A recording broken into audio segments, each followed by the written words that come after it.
जय हिंद साथियों, welcome to self study classes with Sumit Jain YouTube channel में आप सभी का स्वागत है। दोस्तों, आज की वीडियो में हम शिक्षा शास्त्र को पढ़ने वाले हैं। शिक्षा शास्त्र से संबंधित लगभग 200 प्रश्नों पर आज हम चर्चा करेंगे, ठीक है, और महत्वपूर्ण है, तो आप सभी लोगों के लिए पूरा वीडियो जरूर देखना है। और इस शिक्षा शास्त्र, हिंदी शिक्षा शास्त्र, अगर आप CTET का एग्जाम दे रहे हैं, रीट का दे रहे हैं, या फिर MPTET ग्रेड 3 जिससे संबंधित भी होगा, शिक्षा शास्त्र अगर आपके सब्जेक्ट में है तो आपके लिए बहुत ही महत्वपूर्ण ये वीडियो होने वाला है, ठीक है। तो सभी लोग वीडियो को जो है लाइक ज़रूर करेंगे, चैनल को सब्सक्राइब कर लेना, बेल आइकन को भी दबाना है और ऑल पर क्लिक करना है, ठीक है। स्टार्ट करते हैं आज का ये वीडियो। दोस्तों, सबसे पहला हमारा जो प्रश्न है, सीखना किसी स्थिति के प्रति खाली स्थान को दर्शाता है। तब आपको बताना है अभिक्रिया, सक्रिय प्रतिक्रिया, प्रक्रिया या उपरोक्त में से कोई नहीं। तब आपको विकल्प में जो है कमेंट में उत्तर बताते जाना। अगर आपसे बनता है तो आपका जो आंसर हो जाएगा वो हो जाएगा बी, यानी कि सक्रिय प्रतिक्रिया, ठीक है। बी नंबर आपका बिल्कुल सही होगा। अगला क्वेश्चन, अधिगम के संदर्भ में कौन सा कथन सही नहीं है? अधिगम के संदर्भ में व्यक्ति के सर्वांगीण विकास में सहायक, ज्ञान के व्यवहारिक प्रयोग में सहायक, विषय वस्तु को रटकर याद करने में सहायक, या व्यक्ति के व्यवहार में परिवर्तन लाने में सहायक। तब आपका आंसर होगा विकल्प नंबर सी, सही नहीं है बताना था तो विषय वस्तु को रटकर याद करने में सहायक, ये सी नंबर आपका बिल्कुल सही होगा, ठीक है।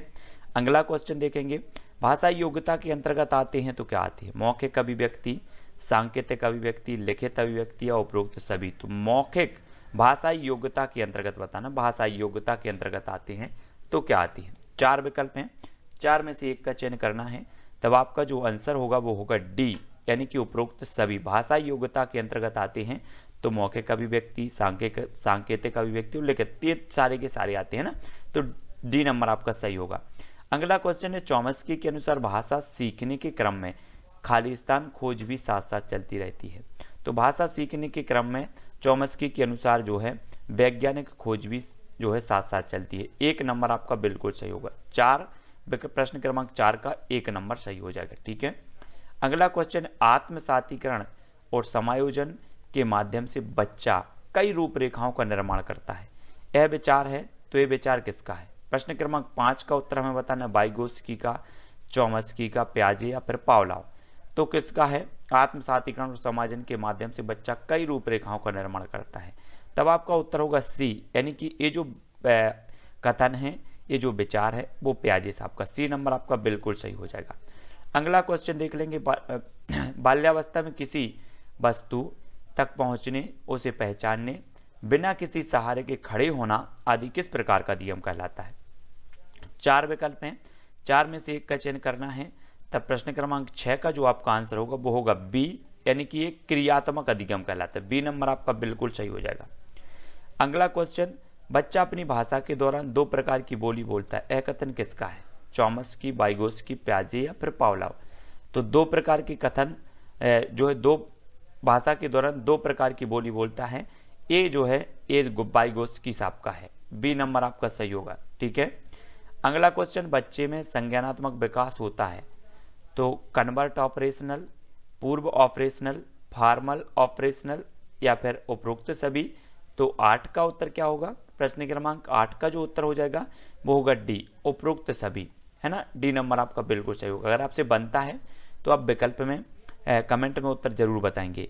भाषा सीखने के क्रम में बालक के अंतर्गत सर्वप्रथम किस अभिव्यक्ति का विकास होता है? तो किस अभिव्यक्ति का विकास होता है? तब प्रश्न क्रमांक 9 का जो उत्तर हो जाएगा वो क्या होगा? आपका आंसर होगा बी, यानी कि मौखिक अभिव्यक्ति आपका बिल्कुल सही होगा, ठीक है। अगला क्वेश्चन देख लेते हैं। अगला जो क्वेश्चन है वो क्या है? भाषा अर्जन में विद्यार्थी नहीं करता तो क्या नहीं करता? अभ्यास, शब्दों की पुनरावृत्ति, अनुकरण या व्याकरण के नियमों का निर्माण। तो भाषा अर्जन में विद्यार्थी नहीं करता तो व्याकरण के नियमों का निर्माण नहीं करता, यानी कि डी नंबर आपका बिल्कुल सही हो जाएगा, ठीक है।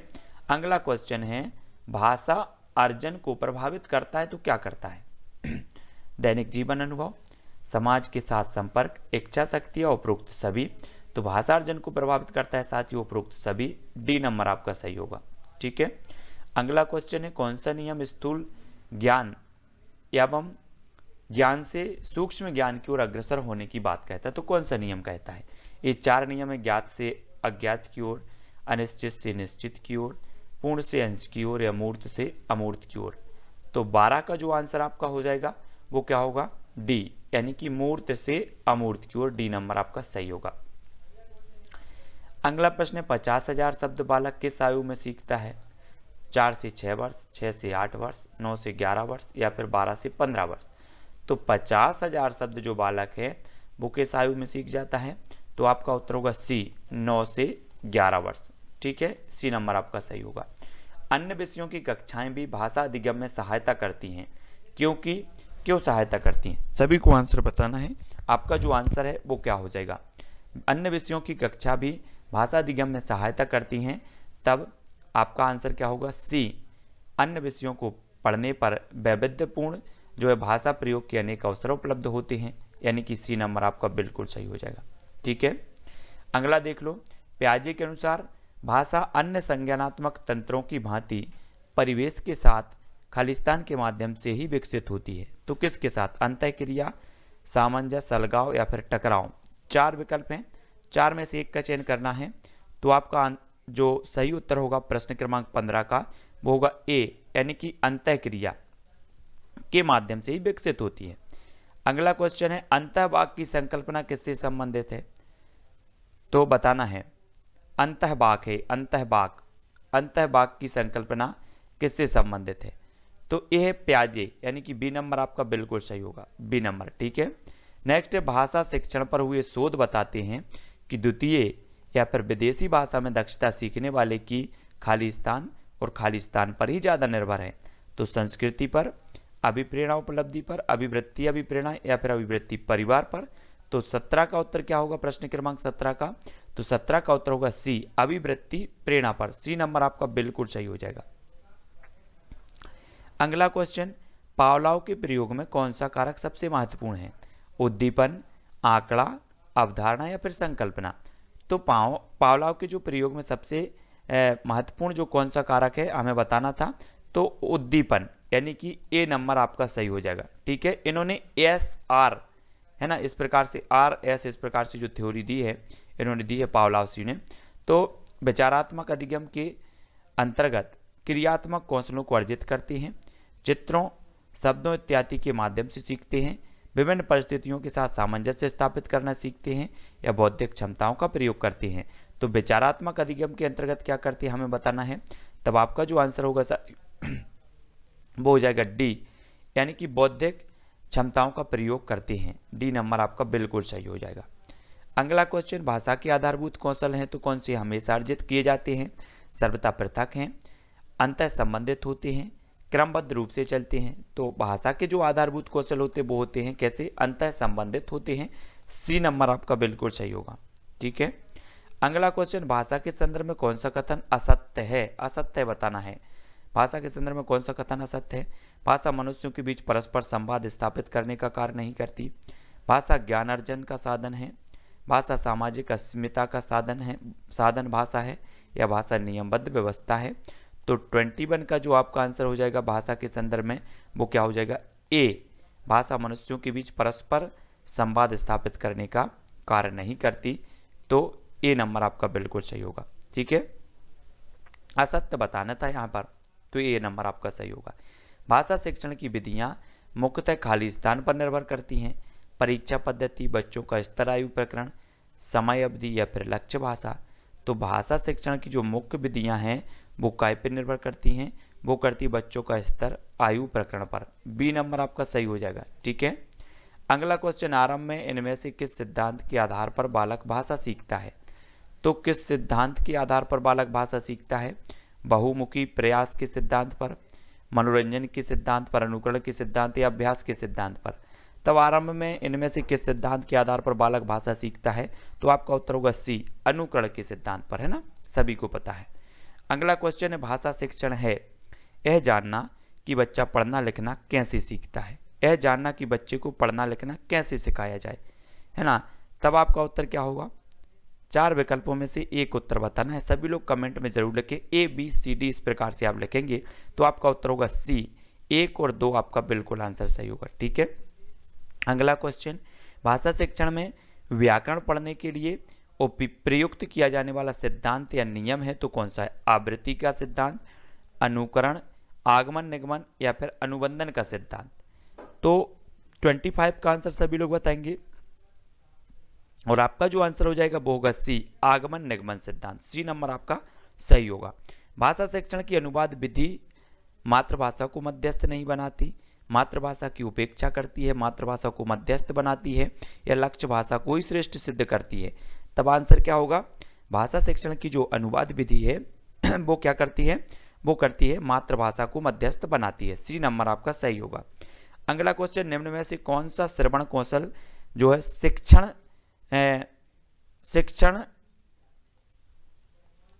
शिक्षण का उद्देश्य नहीं है? सुनकर अर्थ ग्रहण करने की योग्यता का विकास करना, पूरी बात को सुनना ना कि वक्ता के कथन के सारांश को समझना, श्रुत सामग्री के विषय को भली भांति समझने की योग्यता उत्पन्न करना या फिर किसी की श्रुत सामग्री को मनोयोग पूर्वक सुनने की प्रेरणा प्रदान करना। तो श्रवण कौशल शिक्षण का उद्देश्य नहीं हमें बताना है। 27 का आंसर सभी लोग बताएंगे। 4 विकल्प हैं। तब आपका आंसर होगा साथियों बी, यानी कि पूरी बात को सुनना ना कि वक्ता के कथन के सारांश को समझना, है ना, सुनना, है ना, ये चीज बी नंबर आपका जो है उद्देश्य नहीं है, हो जाएगा बी नंबर। ठीक है। नेक्स्ट, भाषा की कक्षा में कौन सी शिक्षण युक्ति सबसे कम प्रभावी है? उचित गति एवं प्रवाह के साथ पढ़ने पर बल देना, शुद्ध उच्चारण पर अत्यधिक बल देना, बच्चों की रुचि के अनुसार परिचित विषय या प्रसंग पर चर्चा या फिर दूसरों की हस्तलिपि सामग्री पत्र आदि जो है पढ़वाना। तो उत्तर क्या होगा? प्रश्न क्रमांक 28 का आंसर बताना है और जो आपका 28 का आंसर होगा वो डी होगा, दूसरों की हस्तलिपि सामग्री पत्र आदि पढ़वाना, है ना। डी नंबर आपका बिल्कुल सही होगा। नेक्स्ट, अभिप्रेरणा का सिद्धांत विद्यार्थियों को प्रोत्साहित करने पर बल देता है, विद्यार्थियों को अभ्यास करने के लिए कहता है, सीखी हुई बातों को पुनरावृत्ति करने के लिए कहता है या फिर आपको बताना है उपरोक्त में से कोई नहीं। तो उत्तर क्या होगा? 29 का आपका उत्तर होगा ए, यानी कि विद्यार्थियों को प्रोत्साहित करने पर बल देता है। ठीक है।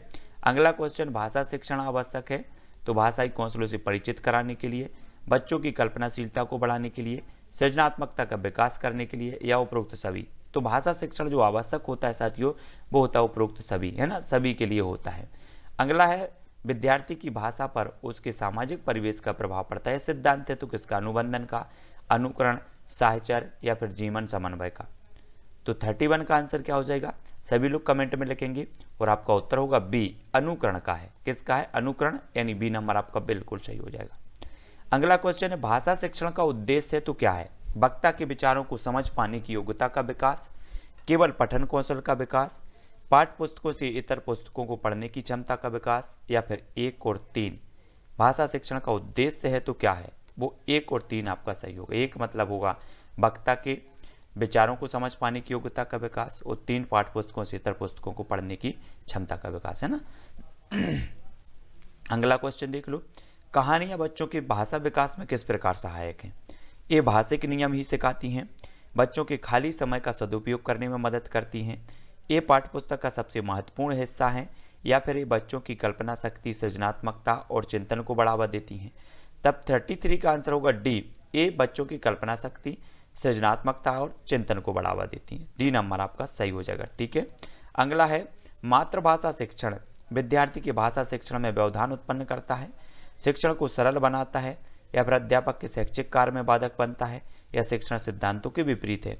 तो मातृभाषा का जो शिक्षण है साथियों वो होगा डी, शिक्षण सिद्धांतों के विपरीत है। डी नंबर आपका बिल्कुल सही होगा। ठीक है।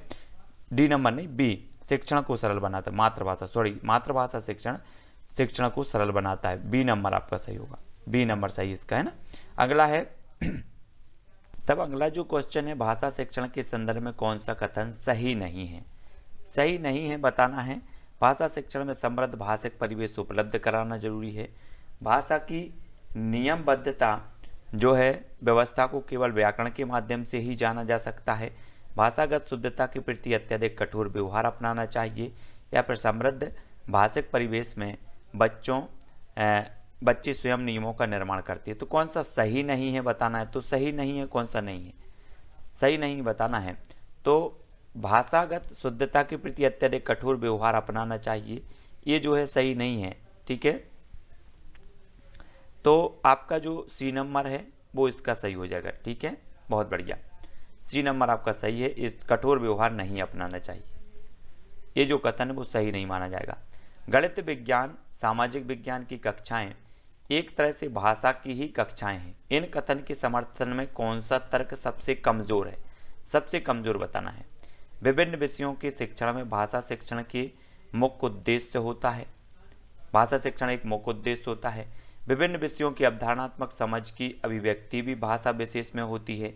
विभिन्न विषयों की अवधारणाएं किसी भाषा विशेष से बनती हैं, या फिर विभिन्न विषयों के अध्ययन अध्यापन में भाषा साधन का कार्य करती हैं। तो सबसे कमजोर कौन सा हो जाएगा? 4 विकल्प हैं, 4 में से एक आपको उत्तर बताना है। आपका उत्तर होगा विकल्प नंबर ए, विभिन्न विषयों के शिक्षण में भाषा एक मुख्य उद्देश्य होता है। ये सबसे कमजोर माना जाएगा, मुख्य उद्देश्य नहीं होता, ए नंबर। ठीक है, अगला क्वेश्चन है भाषा शिक्षण के संदर्भ में कौन सा कथन सही नहीं है? भाषा अर्जन और भाषा अधिगम में अंतर होता है। भाषा शिक्षण में केवल भाषाई शुद्धता पर ही अधिक बल रहता है। भाषा सीखने में अन्य विषयों का अध्ययन अध्यापन सहायक होता है। समृद्ध भाषा परिवेश भाषा अर्जित करने में सहायक होता है। तो कौन सा कथन सही नहीं है? तब आपका आंसर क्या हो जाएगा? कमेंट में जरूर लिखें। उत्तर होगा बी, भाषा शिक्षण में केवल भाषाई शुद्धता पर ही बल दिया जाता है, ये कम नहीं है सही। ठीक है, अगला क्वेश्चन है कौन सा नियम स्थूल ज्ञान सूक्ष्म ज्ञान की ओर अग्रसर होने की बात कहता है? तो कौन सा नियम कहता है? 4 विकल्प हैं, 4 में से एक का चयन करना है। तब आपका आंसर क्या हो जाएगा? प्रश्न क्रमांक 4 का उत्तर होगा साथियों डी, मूर्त से अमूर्त की ओर। ये जो नियम है वो स्थूल से सूक्ष्म ज्ञान की ओर अग्रसर होने की बात कहता है। तो डी नंबर आपका बिल्कुल सही होगा। अगला क्वेश्चन देख लेते हैं, भाषा शिक्षण का सिद्धांत या नियम नहीं है, तो कौन सा नहीं है? निश्चित उद्देश्य एवं पाठ सामग्री का सिद्धांत, व्यक्तिक भिन्नता का सिद्धांत, या फिर निश्चित से अनिश्चित की ओर का सिद्धांत, है ना, या फिर विश्लेषण से संश्लेषण की ओर का नियम। तब हमें बताना है भाषा शिक्षण का सिद्धांत या नियम नहीं है, तो कौन सा नहीं है? तब सभी लोगों को पता है प्रश्न क्रमांक 5 का उत्तर होगा सी, निश्चित से अनिश्चित की ओर का नियम का जो सिद्धांत है ये नहीं है, सी नंबर। ठीक है, अगला क्वेश्चन देखो, गणित के शिक्षक ने राहुल को वाक्य सही करने के लिए कहा, उनके द्वारा ऐसा करना भाषा शिक्षण के किस सिद्धांत के अंतर्गत आएगा? तो जल्दी से बताओ। अनुकरण, मनोरंजन अनुकरण, मौखिक एवं लेखिक कार्य सिद्धांत, या बहुमुखी प्रयास। तो प्रश्न क्रमांक 6 का उत्तर हमें बताना है और प्रश्न क्रमांक 6 का आंसर आपका होगा डी, बहुमुखी प्रयास। डी नंबर आपका बिल्कुल आंसर सही होगा। ठीक है, अगला देख लो, इनमें से प्राथमिक स्तर पर भाषा शिक्षण का कौन सा उद्देश्य अनिवार्य नहीं है? तो कौन सा नहीं? विभिन्न संदर्भों प्रयुक्त शब्दों के सही अर्थ ग्रहण करना, विभिन्न संदर्भों और स्थितियों में अपनी बात व्यक्त करने की कुशलता का विकास, भाषा के अलंकारिक प्रयोग की क्षमता का विकास, या मानवीय मूल्यों का विकास। तो प्रश्न क्रमांक 7 का उत्तर क्या हो जाएगा? 7 का उत्तर होगा दोस्तों सी, भाषा के अलंकारिक प्रयोग की क्षमता का विकास। ये उद्देश्य अनिवार्यता नहीं है भाषा शिक्षण में, तो सी नंबर आपका सही होगा। ठीक है, अगला क्वेश्चन, कविता पाठ करवाना किस सिद्धांत के अंतर्गत आता है? जीवन समन्वय का सिद्धांत, शिक्षण सूत्रों का सिद्धांत, क्रियाशीलता का सिद्धांत, या बाल केंद्रिता का सिद्धांत। तो कविता पाठ करवाना ये जो आता है सी, क्रियाशीलता का सिद्धांत। सी नंबर आपका बिल्कुल सही होगा। ठीक है, अगला क्वेश्चन है ना, क्या है? उदाहरण देकर नियमों का निर्धारण किया जाता है, तो किस में किया जाता है? सरल से जटिल की ओर, विशेष से सामान्य की ओर, अमनोवैज्ञानिक से तार्किक की ओर, या आगमन से निगमन की ओर। तो 9 का जो उत्तर हो जाएगा आपका वो क्या होगा? डी, यानी कि आगमन से निगमन की ओर। उदाहरण देकर नियमों की ओर जाना, ये आगमन से निगमन की ओर है ना। ठीक है, अगला देखो, भाषा एक विषय है, सैद्धांतिक व्यवहारिक नीरस या चुनौतीपूर्ण।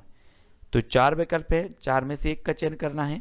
तब आपका जो आंसर हो जाएगा वो क्या होगा? बी, यानी कि ये व्यवहारिक है, भाषा एक व्यवहारिक विषय। बी नंबर आपका बिल्कुल सही होगा। अगला क्वेश्चन, भाषा की प्रकृति के संबंध में कौन सा कथन उचित नहीं है? भाषा कठोरता से व्याकरणिक नियमों का अनुसरण करती है, भाषा एक दूसरे के सानिध्य में फलती फूलती हैं, भाषा एक नियमबद्ध व्यवस्था है, या फिर भाषा का जितना अधिक प्रयोग किया जाए उतनी ही भाषा पर पकड़ मजबूत होती जाएगी।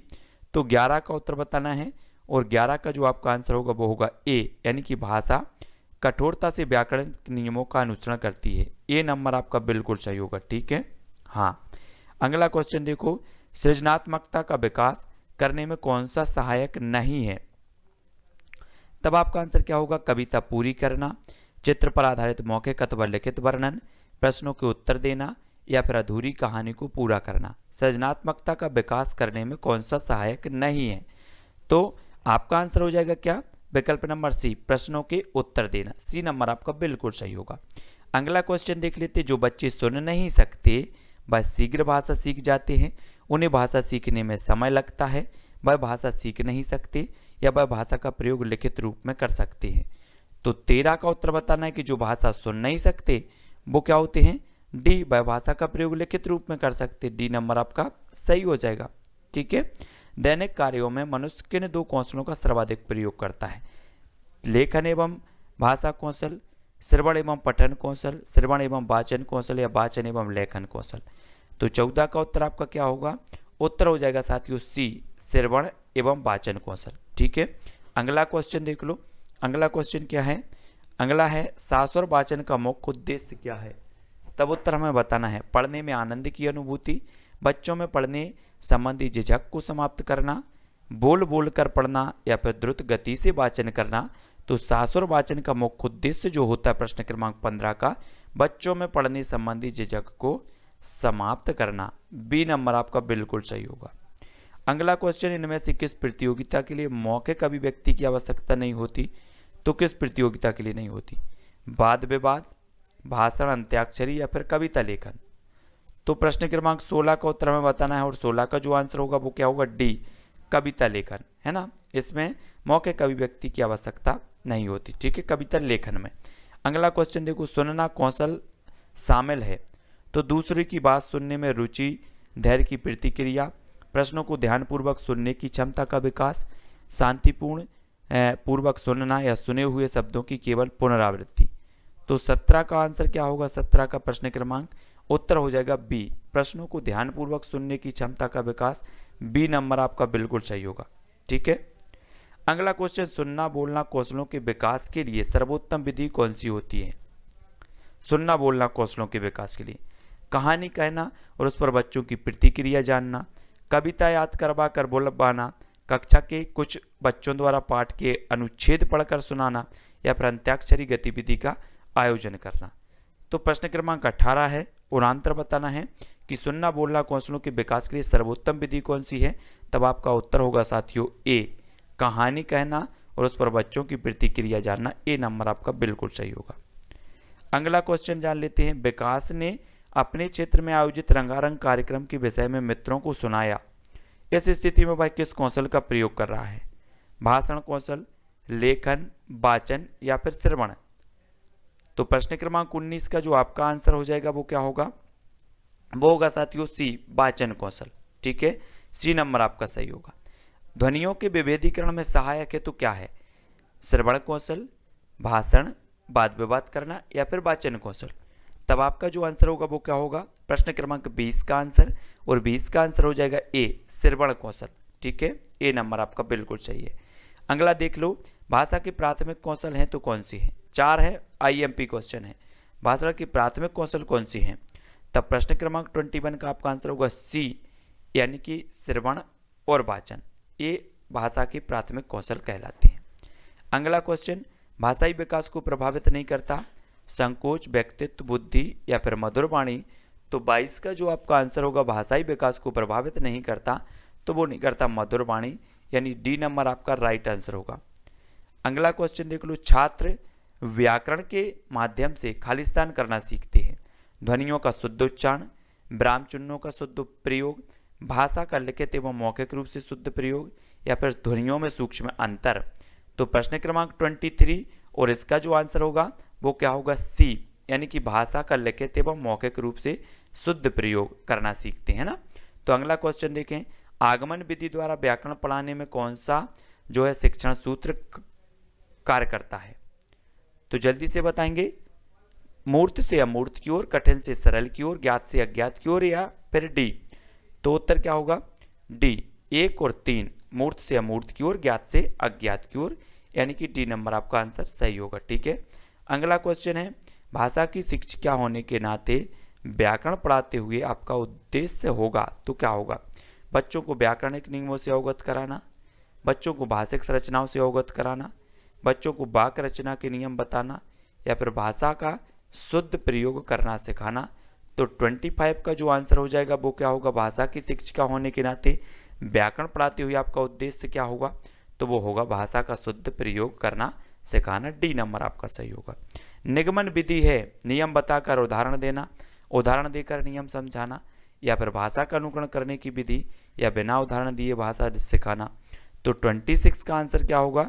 निगमन विधि जो होती है वो नियम बताकर उदाहरण देना। ए नंबर आपका बिल्कुल सही होगा। ठीक है, ए नंबर।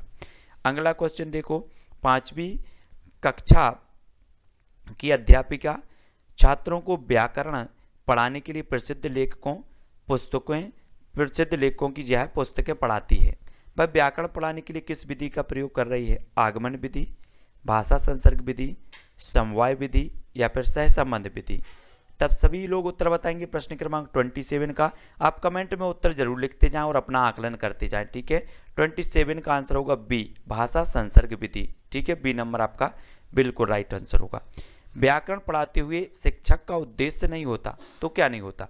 छात्र भाषिक संरचनाओं का ज्ञान प्राप्त कर सके, छात्र शुद्ध एवं अशुद्ध भाषा में अंतर कर सके, या फिर छात्र केवल शुद्ध लेखन कर सके, या छात्र शुद्ध उच्चारण कर सके।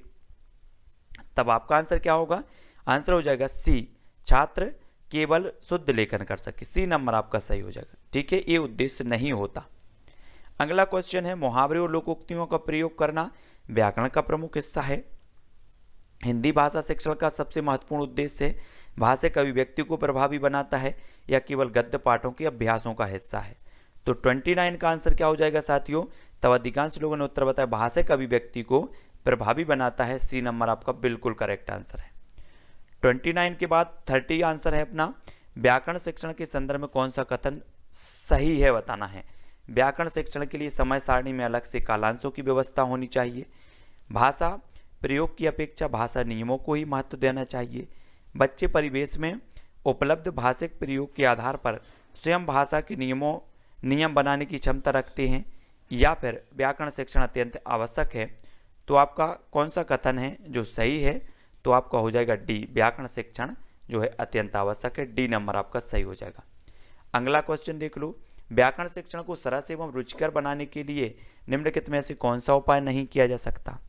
व्याकरण की पाठचर्या छात्रों के स्तरानुकूल बनाना, व्यावहारिक व्याकरण की जो है शिक्षा भाषा संसर्ग विधि से देना, छात्रों को नियम व परिभाषा रटने के लिए प्रोत्साहन किया जाना, या फिर व्याकरण शिक्षण को दृश्य श्रव्य सामग्री के प्रयोग से रोचक बनाया जाना। तो प्रश्न क्रमांक 31 का आपका उत्तर क्या होगा? होगा सी, यानी कि छात्रों को नियम व परिभाषा रटने के प्रोत्साहन किया जाना। ये आपका जो है असत्य होगा, है ना, यह उपाय नहीं किया जा सकता। मैंने चाट खाई और फिर मैं हंसी, शर्मिला का यह भाषा प्रयोग मुख्यतः किस ओर संकेत करता है? व्याकरणिक नियमों की जानकारी न होना, नियमों का अति सामान्यीकरण, भाषा प्रयोग में असावधानी, या फिर भाषा की समझ ना होना। तो 32 का आंसर क्या होगा? 32 का आंसर होगा क्या? बी, यानी कि नियमों का अति सामान्यीकरण। बी नंबर आपका सही होगा, बी नंबर। ठीक है, अगला क्वेश्चन देख लो, कक्षा में मौजूद बहुभाषिकता बच्चों का लक्ष्य भाषा सीखने के लिए हतोत्साहित करती है, या फिर शिक्षक के लिए एक जटिल और कठोर चुनौती है, या भाषा शिक्षण में बाधक है, या भाषा शिक्षण में एक संसाधन के रूप में प्रयुक्त हो सकती है? तो कक्षा में मौजूद बहुभाषिकता ये क्या है? तब 33 का आंसर आपका जो हो जाएगा वो डी, भाषा शिक्षण में एक संसाधन के रूप में प्रयुक्त हो सकती है। अगला क्वेश्चन, निम्न में से कौन सा कथन सत्य है? पूरी स्कूली शिक्षा के दौरान द्विभाषिकता को बनाए रखना चाहिए, कारण द्विभाषिकता और विद्वत उपलब्धियों का गहरा सकारात्मक संबंध पाया जाता है। भाषा में उच्च स्तरीय दक्षता प्राप्ति के बिना गणित, समाज विज्ञान और विज्ञान में समझ और उपलब्धि के स्तर का विकास संभव नहीं है। पढ़ने की आदत को प्रोत्साहित करने के लिए यह जरूरी है कि प्रत्येक स्कूल में अच्छे पुस्तकालय हों, जहां बच्चों को अपने पाठ्यक्रम के अलावा अन्य सामग्री पढ़ने व लिखने के प्रति भी प्रेरित किया जा सके और उपरोक्त सभी। तो 34 का आंसर क्या हो जाएगा? कौन सा कथन सत्य है बताना था, तो सत्य है उपरोक्त सारे के सारे जो कथन है, डी नंबर आपका सही हो जाएगा। ठीक है, अगला क्वेश्चन देख लो। प्राथमिक स्तर पर बहु सांस्कृतिक पृष्ठभूमि वाली कक्षा में बच्चे लक्ष्य भाषा के परिवेश से भाषा अर्जित करते हुए लक्ष्य भाषा की अपनी भाषा से तुलना करते हैं, धीरे धीरे भाषा के रचनात्मक प्रयोग का अभ्यास करने लगते हैं, उसे शुद्ध अशुद्ध रूप में पहचानते हैं या फिर व्याकरणिक नियमों की शुद्धता को परखते हैं। तब आपका आंसर क्या होगा? 4 विकल्प है, 4 में से उत्तर बताना है 35 का। तो आपका उत्तर होगा धीरे धीरे भाषा के रचनात्मक प्रयोग का अभ्यास करने लगते हैं। तो बी नंबर आपका बिल्कुल सही हो जाएगा। ठीक है, अगला क्वेश्चन देख लेते हैं। मातृभाषा क्षेत्रीय भाषा का प्रयोग शिक्षा के सभी उच्च स्तरों तक जारी रहना चाहिए, क्यों रहना चाहिए? मातृभाषा या आसपास की भाषा में उच्च दक्षता का स्तर, बेहतर संज्ञानात्मक विकास, अंतर्वैयक्तिक संवाद कुशलता व सैद्धांतिक स्पष्टता को बढ़ावा देने में महत्वपूर्ण भूमिका निभाता है, या फिर ऐसा करना अंतर्राष्ट्रीय संबंधों में विस्तार के दृष्टिकोण से सर्वाधिक आवश्यक है, या फिर मातृभाषा में बच्चों की रुचि अधिक होती है, या केवल मातृभाषा के जरिए ही बच्चों के संज्ञानात्मक विकास एवं संवाद कुशलता को बढ़ाया जाता है। तो मातृभाषा क्षेत्रीय भाषा का प्रयोग शिक्षा के सभी उच्च स्तरों तक जारी रहना चाहिए, क्यों रहना चाहिए? 36 का आंसर क्या होगा? इसका उत्तर होगा ए, यानी कि मातृभाषा या आसपास की जो भाषा है में उच्च दक्षता का स्तर, बेहतर संज्ञानात्मक विकास, अंतर्वैयक्तिक संवाद कुशलता व सैद्धांतिक स्पष्टता को बढ़ावा देने में महत्वपूर्ण भूमिका निभाता है। ये नंबर आपका सही होगा। अगला क्वेश्चन, हिंदी भाषा की पाठ्य पुस्तक में लोक गीतों को शामिल करने का कौन सा उद्देश्य सबसे कम महत्वपूर्ण है? तो कौन सा सबसे कम महत्वपूर्ण है? लोकगीतों से संबंध राज्यों की जानकारी देना, लोकगीतों की रसानुभूति, लोकगीतों के माध्यम से भारत की सांस्कृतिक विशेषताओं से परिचित कराना, या फिर लोकगीतों की भाषिक विशेषताओं से परिचित होने का अवसर मुहैया कराना। तो 37 का आंसर क्या हो जाएगा? तब आपका जो आंसर होगा 37 का वो होगा बी, यानी कि लोक गीतों की रसानुभूति, ये जो है उद्देश्य कम महत्वपूर्ण है। बी नंबर आपका बिल्कुल सही होगा। अगला क्वेश्चन है, एक बहु सांस्कृतिक पृष्ठभूमि वाली कक्षा में भाषा सीखने से संबंधित कौन सा विचार उचित है? बहु सांस्कृतिक बताना है, व्याकरणिक नियमों का अधिक से अधिक प्रयोग होना चाहिए, समृद्ध भाषिक परिवेश का निर्माण किया जाना चाहिए, अधिक से अधिक पुस्तकों का निर्माण किया जाना चाहिए, या फिर बालकों में भाषा सीखने की क्षमता बलपूर्वक विकसित की जानी चाहिए। तब सभी लोग उत्तर बताएंगे कि कौन सा विचार उचित है। तो उचित कौन सा है? बी, समृद्ध भाषिक परिवेश का निर्माण किया जाना। ठीक है, तो आप उत्तर जरूर बताएं कमेंट में, वीडियो को लाइक जरूर कर दें। एक से अधिक भाषाओं का प्रयोग बच्चों को किसी भी भाषा में निपुणता प्राप्त नहीं करने देता, भाषा सीखने की प्रक्रिया को धीमा करता है, संज्ञानात्मक रूप से समृद्ध होने का संकेत है, या भाषा सीखने में बाधक है। तो एक से अधिक भाषाओं का प्रयोग है वो क्या है? 39 का आंसर होगा सी, संज्ञानात्मक रूप से जो है समृद्ध होने का संकेत है। सी नंबर बिल्कुल सही होगा।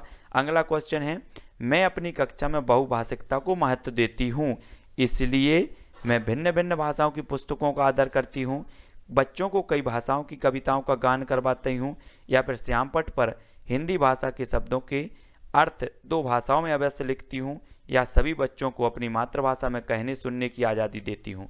तो 40 का आंसर क्या हो जाएगा साथियों? 40 का आंसर होगा डी, सभी बच्चों को अपनी मातृभाषा में कहने सुनने की आज़ादी देती हूँ। डी नंबर आपका बिल्कुल सही होगा। अगला क्वेश्चन देख लो, मातृभाषा में शिक्षा से कक्षा में पढ़ाई करने में सुविधा होगी, शिक्षार्थियों की अधिकाधिक प्रतिभागिता, बेहतर परिणाम निकलेंगे, या उपरोक्त सभी। तो 41 का आंसर बताना है, तब 41 का आंसर होगा डी, उपरोक्त सभी आपका आंसर होगा। अगला क्वेश्चन है, आपकी कक्षा में कुछ विद्यार्थी सड़क को सड़क बोलते हैं, इसका सबसे संभावित कारण क्या है? लापरवाही का होना, उनकी मातृभाषा का प्रभाव, उन्हें हिंदी ना आना, या सुनने में समस्या। तो 42 का आंसर क्या हो जाएगा साथियों? इसका आंसर होगा बी, उनकी मातृभाषा का प्रभाव होता है। B number. ठीक है, अगला क्वेश्चन है, एक बहुसांस्कृतिक पृष्ठभूमि वाली कक्षा में भाषा सीखने से संबंधित कौन सा विचार उचित है? उचित विचार बताना है। तो व्याकरणिक नियमों का अधिक से अधिक प्रयोग होना चाहिए, या फिर समृद्ध भाषिक परिवेश का निर्माण किया जाना चाहिए, या फिर अधिक से अधिक पुस्तकों का निर्माण किया जाना चाहिए, या फिर बालकों में भाषा सीखने की क्षमता बलपूर्वक विकसित की जानी चाहिए। तब हमें उत्तर बताना है संबंधित कौन सा विचार उचित है बतानी है। तो प्रश्न क्रमांक 1 का आंसर क्या हो जाएगा? 1 का होगा बी, यानी कि समृद्ध भाषिक परिवेश का निर्माण किया जाना चाहिए। बी नंबर आपका बिल्कुल सही होगा। ठीक है, अगला क्वेश्चन है, एक से अधिक भाषाओं का प्रयोग बच्चों को किसी भी विषय में निपुणता प्राप्त नहीं करने देता, या फिर भाषा सीखने की प्रक्रिया को धीमा करता है, या फिर संज्ञानात्मक रूप से समृद्ध होने का संकेत है, या फिर भाषा सीखने में बाधक है। तो एक से अधिक भाषाओं का प्रयोग क्या करता है? तो उत्तर क्या होगा? उत्तर होगा सी, संज्ञानात्मक रूप से समृद्ध होने का संकेत है। तो सी नंबर आपका सही होगा। अगला क्वेश्चन देख लो, मैं अपनी कक्षा में बहुभाषिकता को महत्व देती हूँ, इसलिए भिन्न भिन्न भाषाओं की पुस्तकों का आदर करती हूँ, बच्चों को कई भाषाओं की कविताओं का गान करती हूँ, या फिर श्यामपट्ट पर हिंदी भाषा के शब्दों अर्थ दो भाषाओं में अवश्य लिखती हूँ, या फिर सभी बच्चों को अपनी मातृभाषा में कहने सुनने की आज़ादी देती हूँ। तो आपका प्रश्न क्रमांक 3 का उत्तर होगा डी, मातृभाषा में कहने सुनने की आज़ादी देती हूँ। डी नंबर आपका सही होगा। ठीक है, अगला क्वेश्चन, मातृभाषा में शिक्षा से कक्षा में पढ़ाई करने में सुविधा होती है, शिक्षार्थियों की अधिकाधिक प्रतिभागिता, बेहतर परिणाम, या फिर उपरोक्त सभी। तो 4 का उत्तर क्या होगा? 4 का उत्तर हो जाएगा दोस्तों डी। डी आपका बिल्कुल सही, उपरोक्त सभी आंसर सही हो जाएगा।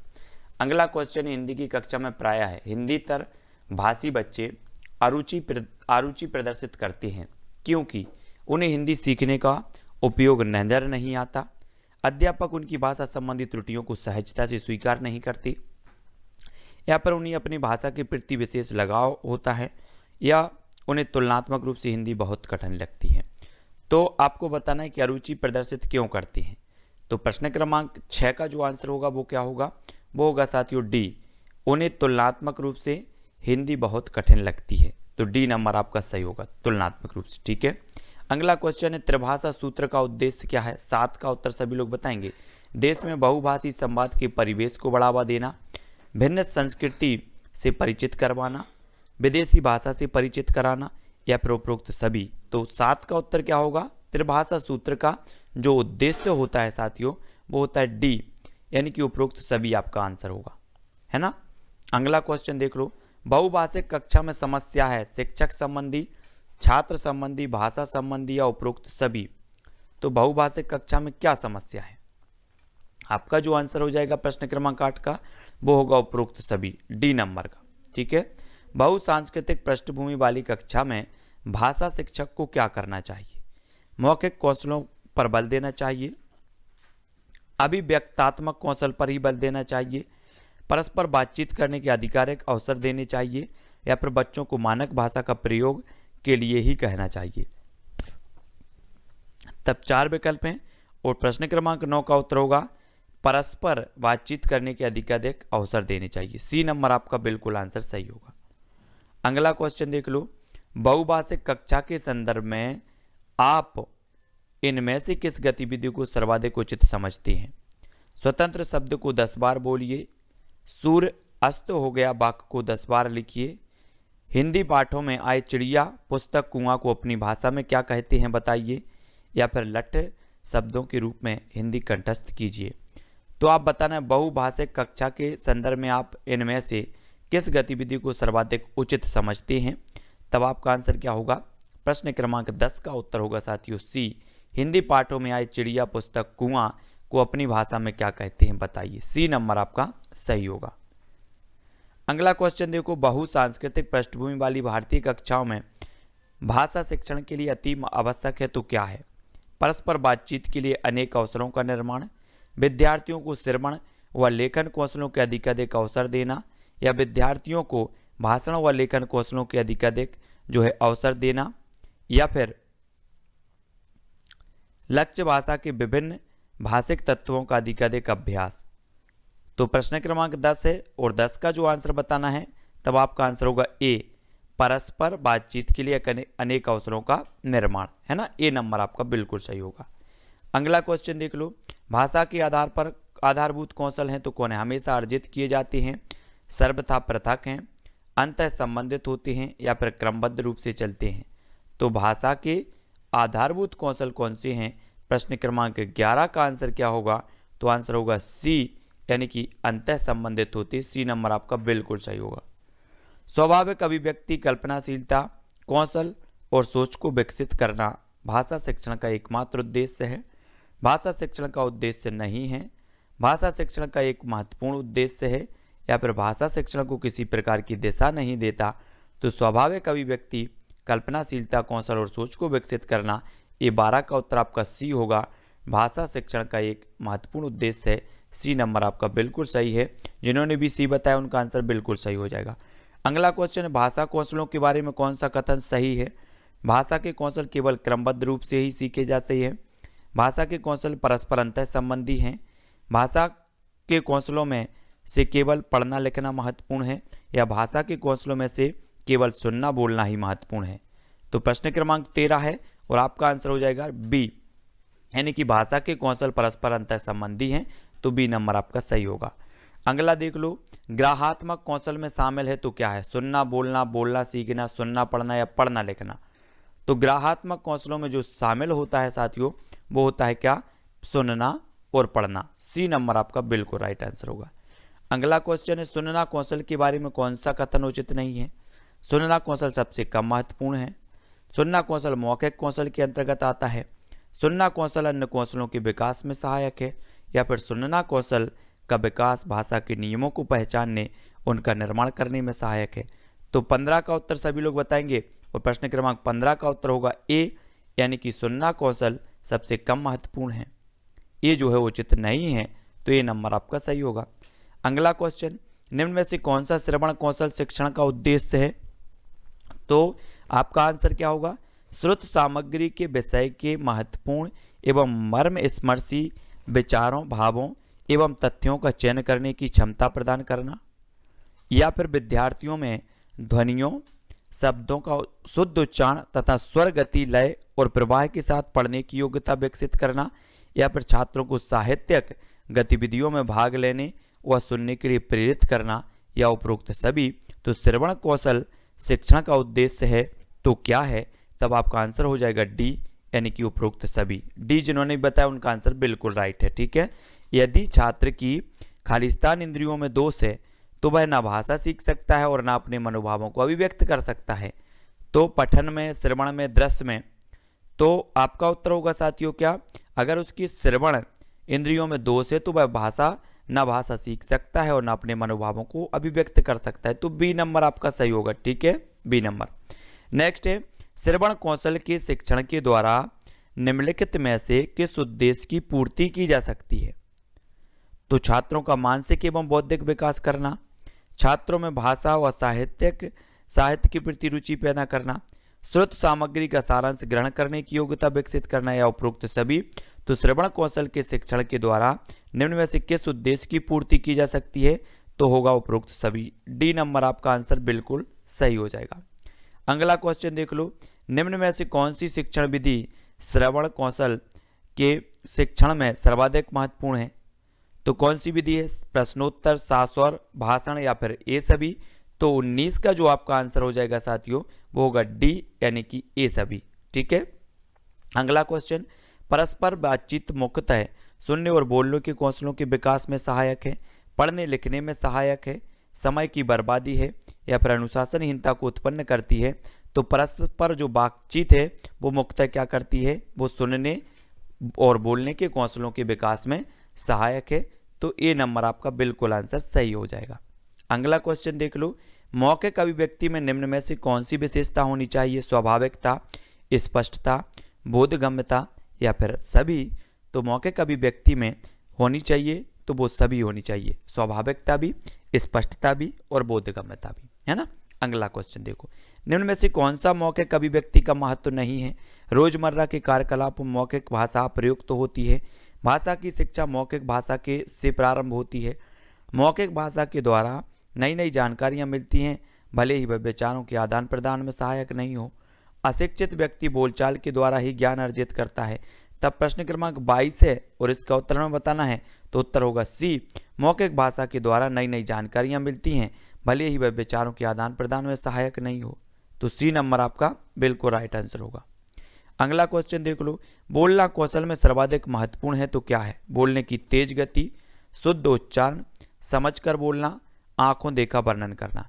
तो 23 का आंसर क्या होगा? बोलना कौशल में सर्वाधिक जो महत्वपूर्ण है वो क्या है? तो वो है सी, समझकर बोलना। ठीक है, सी नंबर आपका बिल्कुल सही होगा। मौखिक कवि व्यक्ति में निम्न में से कौन सी विशेषता नहीं होनी चाहिए? शुद्धता, प्रवाहमयता, श्रोताओं से काफी उच्च स्तर की भाषा का प्रयोग, या फिर अवसरानुकूल। तो मौखिक अभिव्यक्ति में निम्न में से कौन सी विशेषता नहीं होनी चाहिए? तब 24 का आंसर बताना है, और 24 का आंसर होगा सी, यानी कि श्रोताओं से काफी उच्च स्तर की भाषा का प्रयोग। सी नंबर आपका बिल्कुल राइट आंसर होगा। ठीक है, अगला क्वेश्चन, बच्चों की पठन कुशलता का विकास करने में सर्वाधिक महत्वपूर्ण क्या है? भाषिक संरचनाओं का अभ्यास, अर्थ की अपेक्षा उच्चारणगत शुद्धता का विशेष ध्यान देना, विभिन्न संदर्भों से जुड़ी सामग्री, या फिर पाठ्य पुस्तक में दिए गए अभ्यास। तो बच्चों की पठन कुशलता का विकास करने में सर्वाधिक जो महत्वपूर्ण है वो है अर्थ की अपेक्षा उच्चारणगत शुद्धता पर विशेष ध्यान देना, यानी बी नंबर आपका बिल्कुल आंसर सही होगा। अगला क्वेश्चन है, पढ़ना कौशल में खाली स्थान सर्वाधिक महत्वपूर्ण है? उच्चारण की शुद्धता, अर्थ ग्रहण करना, लिपि चिन्हों की जानकारी, या द्रुत गति से पढ़ना। तो 26 का आंसर क्या हो जाएगा साथियों? पढ़ना कौशल में जो है सबसे महत्वपूर्ण होता है वो होता है क्या? अर्थ ग्रहण करना। बी नंबर सबसे महत्वपूर्ण होता है। ठीक है, महत्वपूर्ण तो सभी होते हैं, लेकिन सबसे महत्वपूर्ण की बात होती है तो अर्थ ग्रहण करना। ठीक है, अगला क्वेश्चन, पाठ्य वस्तु का भावपूर्ण पठन है तो क्या है? पठन की पहली और अनिवार्य शर्त है, या फिर अर्थ को समझने में मदद करना, केवल कविताओं पर ही लागू होता है, या पठन का एकमात्र आदर्श रूप है। तो 27 का आपका आंसर होगा बी, यानी कि अर्थ को समझने में मदद करता है। बी नंबर आपका राइट आंसर हो जाएगा। अगला क्वेश्चन, पढ़ने की कुशलता का विकास करने के लिए जरूरी है कि बच्चों को शब्दार्थ जानने के लिए बाध्य किया जाए, बच्चों को विविध प्रकार की विषय वस्तु सामग्री उपलब्ध कराई जाए, बच्चों को द्रुत गति से पढ़ने के लिए बाध्य किया जाए, या फिर बच्चों को बोल बोल कर पढ़ने के लिए निर्देश दिए जाएं। तो 28 का आंसर हमें बताना है, और 28 का आंसर होगा बी, यानी कि बच्चों को विविध प्रकार की विषय सामग्री उपलब्ध कराई जाए। बी नंबर आपका सही हो जाएगा। अगला क्वेश्चन देख लो साथियों, आप शास्वर पठन में अनिवार्यतः किस साहित्यिक विधा का समर्थन करेंगे? एकांकी, यात्रा वृत्तांत, जीवनी, या फिर आत्मकथा। तो 29 का आंसर क्या होगा? 29 का आंसर होगा दोस्तों एकांकी, है ना, एकांकी आपका बिल्कुल राइट आंसर होगा। अगला देख लो, मौन पठन में मुख्यतः शब्द भंडार विकसित किया जाता है, मन ही मन बुदबुदाते हुए पढ़ा जाता है, गहन अर्थ को आत्मसात करने का प्रयास किया जाता है, या तेज गति से पाठ को पढ़ा जाता है। तो मौन पठन में क्या होता है? 30 का सी, यानी कि गहन अर्थ को आत्मसात करने का प्रयास किया जाता है। सी नंबर आपका बिल्कुल सही होगा। ठीक है, अगला देख लो, एकांकी पढ़ने का सबसे अच्छे तरीका क्या है? बच्चों से अलग अलग पात्रों के संवाद पढ़वाए जाएं और फिर एकांकी का मंचन हो। एकांकी को बच्चे घर से पढ़कर आए और कक्षा में शिक्षक सवाल पूछे, शिक्षक स्वयं पढ़ते हुए सवाल पूछते जाएं, या फिर शिक्षक स्वयं पढ़े और बच्चे सुने। तो एकांकी पढ़ने का सबसे अच्छा तरीका जो होता है वो होता है ए, बच्चों से अलग अलग पात्रों के संवाद पढ़वाएं और जो है फिर एकांकी का मंचन हो। तो ये नंबर आपका बिल्कुल सही होगा।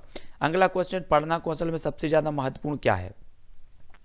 शब्दों एवं वाक्यों को शुद्ध रूप से उच्चरित करना, केवल अक्षर पहचान, तेज गति से पढ़ना, या फिर संदर्भानुसार अर्थ ग्रहण करना। तो अब 32 का आंसर क्या हो जाएगा? उत्तर बताना है 4 विकल्पों के माध्यम से, और आपका उत्तर होगा डी, यानी कि संदर्भानुसार अर्थ ग्रहण करना। डी नंबर आपका बिल्कुल सही होगा। ठीक है, अगला क्वेश्चन, एकांकी पाठ मुख्यतः किसमें सहायता करती है? वाक्य संरचना की जानकारी, अभिनय की कुशलता, लेखन कौशल की कुशलता, या संदर्भ के अनुसार उचित उतार चढ़ाव के साथ बोलना। तो आपका उत्तर होगा संदर्भ के अनुसार उचित उतार चढ़ाव के साथ बोलना, जो है डी नंबर आपका सही होगा। अगला क्वेश्चन देख लो साथियों, निम्न में से कौन सा पठन कौशल का उद्देश्य है? बालकों के स्वर में आरोह अवरोह का ऐसा अभ्यास करा दिया जाए कि वे यथा अवसर भावों के अनुकूल स्वर में लोच देकर पढ़ें। बालकों को वाचन के माध्यम से शब्द ध्वनियों का पूर्ण ज्ञान कराया जाता है।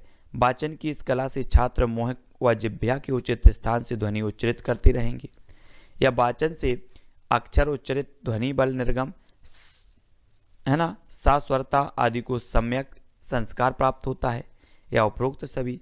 तो 34 का आंसर होगा उपरोक्त सभी। डी नंबर आपका आंसर सही होगा। ठीक है, अगला देख लो, निम्न में से कौन सी पठन संबंधी त्रुटि नहीं है? अशुद्ध उच्चारण, वाचन में सम्यक गति, अटक अटक कर पढ़ना या भावानुकूल आरोह अवरोह का अभाव।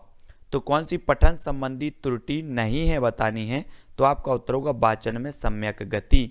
ये वचन संबंधी त्रुटि नहीं है, बी नंबर बिल्कुल सही होगा।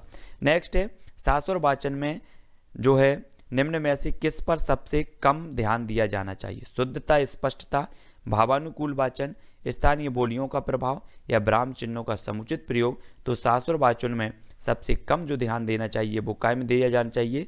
सी नंबर आपका बिल्कुल सही होगा। ठीक है, सी नंबर में आपका बिल्कुल आंसर सही हो जाएगा। तो साथियों यहाँ पर हमने लगभग 100 प्रश्नों कंप्लीट किए और 100 प्रश्नों को पढ़ लिया है। ठीक है, और अब दोस्तों आपको क्या करना है कि हमारे टेलीग्राम ग्रुप से जुड़ना है और इसके बाद एक पार्ट और आएगा 100 प्रश्नों का, वो भी आपको देखना है। ऐसे महत्वपूर्ण कई पार्ट आएंगे। पर्यावरण के भी आपके बहुत सारे वीडियो डरे प्ले लिस्ट में जाकर के देखेंगे सभी लोग। ठीक है, प्ले लिस्ट पर जाकर के देखना है। और साथियों आपकी लाइव क्लास जो होती है, लाइव क्लास का शेड्यूल मैं बता दूं, आपकी दोपहर होती है शिक्षा शास्त्र की क्लास दोपहर 2:30 बजे। ठीक है, 2:30 पर। शाम को 6:30 बजे पर्यावरण की क्लास, 7:15 पर बाल विकास की क्लास, 10:10 पर हिंदी की क्लास। तो ये लाइव क्लासें होती हैं, जो भी जुड़ना चाहते वो जुड़ सकते हैं। वीडियो को लाइक जरूर करें और शेयर करें। आज के लिए बस इतना ही। जय हिंद।